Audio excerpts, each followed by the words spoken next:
নমস্কার বন্ধুরা, কাজল ভিলেজ কিচেনে সকলকে স্বাগত জানাই। রোজকার মতো আজও রান্নাঘরে চলে এলাম। আজকে একদম বাড়িতে থাকা কয়েকটা উপকরণ দিয়ে সকালে জলখাবার বা রাতের ডিনারের জন্য চটজলদি কিভাবে টেস্টি খাবার হয় সেটাই আপনাদের সঙ্গে শেয়ার করব। তার জন্য প্লিজ প্রথম থেকে লাস্ট পর্যন্ত ভিডিওটি দেখতে থাকুন, আশা করছি বেশ ভালো লাগবে। তো চলুন তাহলে শুরু করা যাক। একটা থালা নিয়ে নিলাম। এবারে এখানে নিয়ে নেব আমি এক বাটি আটা, আর এর মাপেরই এক বাটি দিয়ে দেব ময়দা।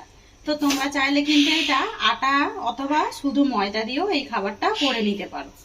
তো এই পরোটাগুলো খেতে এতটা সুন্দর হয় যে দারুণ সুন্দর লাগে। কিন্তু এই সকালে জলখাবারই হোক বা রাতে ডিনারের জন্য খুব তাড়াতাড়ি হয়ে যায়। দুটো আটা এবং ময়দাটাকে খুব ভালো করে মিশিয়ে নেব। আর অপরদিকে মিঠু খুব চেল্লাতে আরম্ভ করে দিয়েছে। আমরা যদি ভিডিও করতে আসি তখনই কিন্তু মিঠু চেল্লাতে শুরু করে দেয়, ও চোখের আড়াল হলেই। আর ও আমার ছোট ছেলেকেই খুব পছন্দ করে, সেই কিন্তু ভিডিওটা যেহেতু করে ও আড়াল হলেই চেল্লাতে আরম্ভ করে। তো এবারে আটা ময়দাটাকে খুব ভালো করে মিক্স করে নিলাম। এবারে এখানে কিছু উপকরণ দিয়ে দেব স্বাদ মতো লবণ বা মাপ মতো লবণ। লবণটা আপনারা আপনাদের মাপ মতোই নেবেন। আর এখানে দিয়ে দেব 1 চামচ সাদা তেল। খুব বেশি দেবার দরকার নেই, আমি এখানে 1 চামচই দিচ্ছি। দিয়ে এবারে খুব ভালো করে মিশিয়ে নেব। চাইলে এখানে তোমরা চিনিও ব্যবহার করতে পারো। যেহেতু আমি আটা দিয়েছি, এখানে চিনি না দিলেও চলবে, একদম নরমও হবে আর সুন্দরভাবে ভাজটাও হবে। তো তেল আর লবণটাকে খুব ভালো করে মিশিয়ে নিলাম। এবারে আমি অল্প অল্প করে জল দেব। যেরকম ঠিক আমরা আটা ময়দা মেখে থাকি সেইভাবে এবারে এটাকে একটা ডো করে নেব। আটা ময়দাটাকে খুব ভালো করে মেখে নিলাম। মাখাটা দেখুন ঠিক এরকমই নরম হবে। এবার আমি এটাকে ঢাকা দিয়ে রেস্টের জন্য রেখে দেব। ততক্ষণে একটা পুর রেডি করে নিয়ে যাব। তো এখানে কড়াটা কিন্তু গরম হতে বসিয়ে দিয়েছি। এবারে দিয়ে দেবো এখানে আমি সাদা তেল 2 চামচের মতো। তো তেলটাও দিয়ে দিলাম। তেলটা কিন্তু খুব ভালো করে গরম হয়ে গেছে, সেটা কিন্তু দেখতে পাচ্ছি। এবার আমি এর মধ্যে কিছু ফোড়ন দেব, যাতে করে পুরটার টেস্ট হয় আর সুন্দর একটা গন্ধও হয়। এখানে দিয়ে দেব আমি 7 থেকে 8টা আমি রসুনের কোয়া নিয়েছি। রসুনটাকে দিয়ে দিলাম। দিয়ে এবারে একটুখানি 1 মিনিট মতো নেড়ে নেব এইভাবে। তো এটা একটু কালার চেঞ্জ হতে শুরু করেছে। এবারে দিয়ে দেবো এখানে 1 চামচের মতো এখানে আদাকেও গ্রেট করে নিয়েছি। এই গ্রেট করে নেওয়া আদাটাকেও দিয়ে দেবো। এই সময় গ্যাসটাকে একটু আস্তে দিয়ে দেব। এবার আমি এখানে দিয়ে দেবো বেশ একটা বড় সাইজের পেঁয়াজকে এইভাবে টুকরো করে কেটে রেখেছি। এই কোচানো পেঁয়াজটাকেও দিয়ে দেব। দিয়ে আদা রসুনের সঙ্গে খুব ভালো করে মিশিয়ে নিতে হবে। পেঁয়াজটাকেও এর সঙ্গে দিয়ে আমি নাড়াচাড়া করে নিলাম। আমি এইটা কাঁচা যে গন্ধটা শুধু যাওয়ার জন্য একটু নরম করে নেব, সেই জন্যই পেঁয়াজটাকে আমি আদা রসুনের সঙ্গে 1 মিনিট নাড়াচাড়া করে নিয়েছি। এবারে এখানে দিয়ে দেবো আমি এখানে 2টো কাঁচা লঙ্কাকে এইভাবে কুচিয়ে রেখেছি। কোচানো কাঁচা লঙ্কাটাও দিয়ে দেবো। তো বাচ্চাদের জন্য যদি করেন কাঁচা লঙ্কাটা বাদ দিয়েই করবেন, না হলে পরে বাচ্চাদের মুখে পড়তে পারে।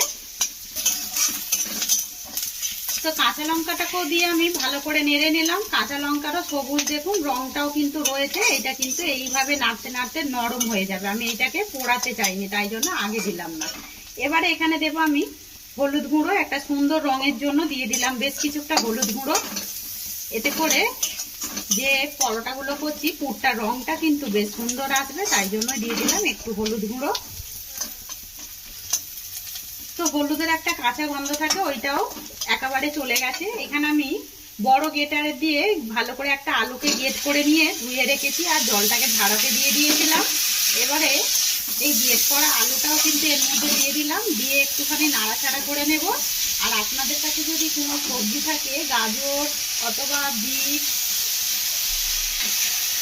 ডিম কড়াই এইসব কিন্তু দিতে পারেন। ফুলকপি বাঁধাকপি যে কোনো হাতের সামনে সবজি থাকলে এর মধ্যে কুচিয়ে গেট করে দিয়ে দেবেন, তাতে করে কিন্তু বেশ খেতে আরো ভালো লাগবে। এবার আমি এখানে দিয়ে দেবো স্বাদ মতো লবণ বা মাপ মতো লবণ। এখনো আমি কিন্তু লবণ ব্যবহার করিনি, সেটা কিন্তু দেখেইছো। এবারে দিয়ে দেবো স্বাদ মতো বা মাপ মতো লবণ। লবণটা আপনারা আপনাদের মাপ মতোই দিয়ে দেবেন। দিয়ে আমি এটাকে একটু ভাজা করে নেব। যেহেতু গেটারের সাহায্যে গেট করে দিয়েছি, আলুটা বেশিক্ষণ সময় লাগবে না। এবার আমি এটাকে একটু ঢাকা দিয়ে দেবো 1 মিনিটের জন্য।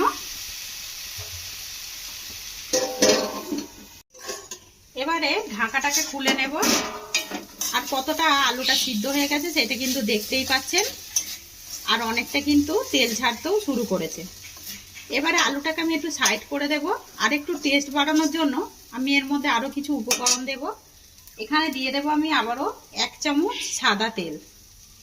তেলটা যখন গরম হবে এখানে আমি 2টো ডিম নিয়েছি। আপনারা এই ডিমটাকে বাড়িয়ে কমিয়ে নিতে পারেন, অথবা আলুটাকে বাদ দিয়ে শুধু ডিম দিয়েও এই রান্নাটা করতে পারেন। 2টো ডিমকে দিয়ে দিলাম। এবারে এর মধ্যে দিয়ে দেব স্বাদ মতো লবণ বা মাপ মতো লবণ, আর দেবো একটু গোলমরিচ গুঁড়ো। তো গোলমরিচ গুঁড়োটাও দিয়ে দিলাম। দিয়ে এবারে ডিমের সঙ্গে একটু ভালো করে এইভাবে মিক্স করে নেব। তো এটা খুব ভালো করে ভাজা হয়ে গেছে, যেটা কিন্তু দেখতে পাচ্ছ আমি আগেই নাড়াচাড়া করে এইভাবে টুকরো টুকরো করে ভেজে নিয়েছি। এবারে আলুর সাথে খুব ভালো করে মিক্স করে দেব। দিয়ে আমি আবারও এটা 2 মিনিট মতো এইভাবে নাড়তে থাকবো। তো এটা খুব ভালোভাবে নাড়াচাড়া করে নিয়েছি। পুরটা একেবারে রেডি হয়ে এসেছে। এবার লাস্টে আমি এর মধ্যে কিছু ভাজা মশলা দেব। এখানে জিরে, ধনে, বেশ কিছুটা মৌরি, একটা শুকনো লঙ্কা, তেজপাতা, গরম মশলা, শুকনো খোলায় নেড়ে আমি ভেজে রেখেছিলাম, এটাকে দিয়ে মিশিয়ে দেব। ওই জন্যই আমি এর মধ্যে জিরে গুঁড়ো, ধনে গুঁড়ো দিলাম। এটাকে একটা থালার মধ্যে নামিয়ে ঠান্ডা করে নেব। ততক্ষণে পুরটা ঠান্ডা হয়ে যাক।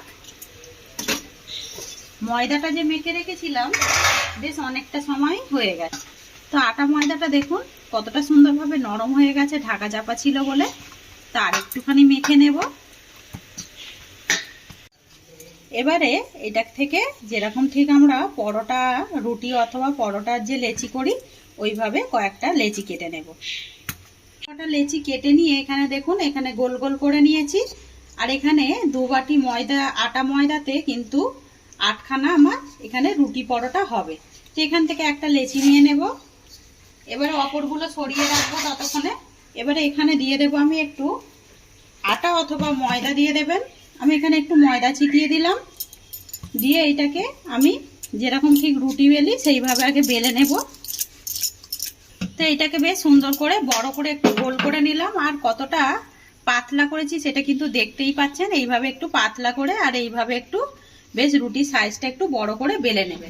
এবারে এখানে দিয়ে দেব আমি যে পুরটাকে রেডি করেছিলাম, এই পুরটাকে আমি দিয়ে দেব।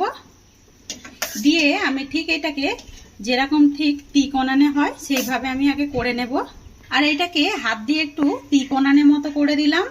এবারে এখান থেকে একটুখানি জল দিয়ে দেব সাইডগুলোতে, যাতে করে ছেড়ে না যায়। আর এটা কিন্তু যেহেতু আটা রয়েছে ছাড়বেও না। এবারে এখান থেকে একটা ভাঁজ এর উপরে দিয়ে দেব।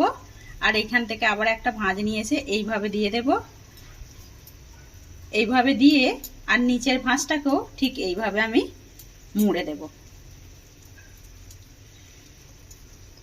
এটা খুব ভালো করে দেখুন তিকোনানে করে মুড়ে নিয়েছি। এবারে এটাকে হাতে তুলে নেব। আর এটা কতটা সুন্দর দেখতে লাগছে দেখুন পরোটাটা। অপরদিকে কড়া গরম হতে বসে দিয়েছি। এবারে গ্যাসের আঁচটাকে একটু আস্তে করে দেব। দিয়ে একটু কড়াটার মধ্যে দেব যেই দিকটা ঠিক আমি মুড়েছি ওই দিকটা এরকম ভাবে দিয়ে দেব। দিয়ে আগে লো টু মিডিয়ামে 2 পিঠ ভালো করে সেকে নিতে হবে উল্টে পাল্টে। এটা যখনই 1 পিঠ হবে এবারে বলেইছিলাম অপর পিঠটা উল্টে দেব। আর রুটিটা, পরোটাটা দেখুন এখনই কিন্তু বেশ ফুলতে আরম্ভ করেছে। এবার আমি এখানে দিয়ে দেব তেল। তো এখানে 1 চামচের মতো তেল দিয়ে দেব। আর একটু দিয়ে দেব, মানে চামচটা যেহেতু ছোট তাই জন্য আমি বেশ 1.5 চামচের মতো তেল দিয়ে দিলাম। তেল দিয়ে এবারে পরোটাটাকে উল্টে পাল্টে এইভাবে লাল লাল করে যেইভাবে হোক আপনারা ভেজে নেবেন। যে যদি সাদা সাদা একটু খেতে চান তাহলে অল্প অল্প করে আস্তে আস্তে সেকবেন, তাহলে একটু এইভাবে একটু দাঁড় করিয়ে করিয়ে সেকে নেব। আর এই পরোটাটা বেশ সুন্দরভাবে লাল লাল করে 2 পিঠ ভেজে নিয়েছি। পরোটা ভাজাটা দেখুন এটা কড়ার মধ্যে দিয়েছি বলে তাই জন্য একটু এখানটা মেখে গেছে, না হলে কিন্তু বেশ সুন্দর হয়েছে। আর কতটা বাচ্চাদের কিন্তু এগুলো টিফিনে দিলেও দারুণভাবে সকালে টিফিনে কিন্তু ওরা খেয়ে নেবে। এখানে আরো একটা বেলে রেখেছি, এই বেলে রাখাটাও ওই একইভাবে দিয়ে দেব। দিয়ে সমস্তগুলোই করে নেব। তো পরোটাগুলোই ভেজে নিলাম, ভেজে ফিরে এলাম। তো কতটা সুন্দর দেখতে লাগছে। আর এটা কিন্তু টমেটো সস বা চাটনি দিয়েও খেতে কিন্তু দুর্দান্ত লাগবে। আর দেখুন কতটা ভালো লাগছে। অপরদিকে আমি আগে থেকেই টমেটো চাটনি করেই রেখেছিলাম, আর এটা টমেটো সসের সঙ্গেও খেতে ভালো লাগবে। একটু বাদাম দিয়ে করে নিলাম টমেটো, তাহলে কিন্তু আরো বেশি ভালো লাগবে। পরোটাগুলোই একটা প্লেটের মধ্যে সাজিয়ে নিলাম, আর দেখুন কতটা সুন্দর হয়েছে। একটা ছিঁড়ে দেখাচ্ছি। আর যেমনই এগুলো নরম হয় তেমন কিন্তু পুর ভর্তি, দেখুন ভেতরটা কতটা সুন্দর হয়েছে। আজকের রেসিপি আপনাদের কিরকম লাগলো কমেন্ট করে জানাবেন। যদি ভালো লেগে থাকে একটা লাইক করে দেবেন, বন্ধুদের সঙ্গে শেয়ার করবেন, আর এই ছোট্ট চ্যানেলটিকে সাবস্ক্রাইবার করে নেবেন। আমার এরকম নিত্য নতুন রান্নার জন্য পাশে থাকা বেল আইকনটি প্রেস করবেন। সবাই ভালো থাকবেন, সুস্থ থাকবেন। ধন্যবাদ। আবারও কোনো নতুন রেসিপি নিয়ে ফিরে আসবো। আজকের মতো এই পর্যন্ত।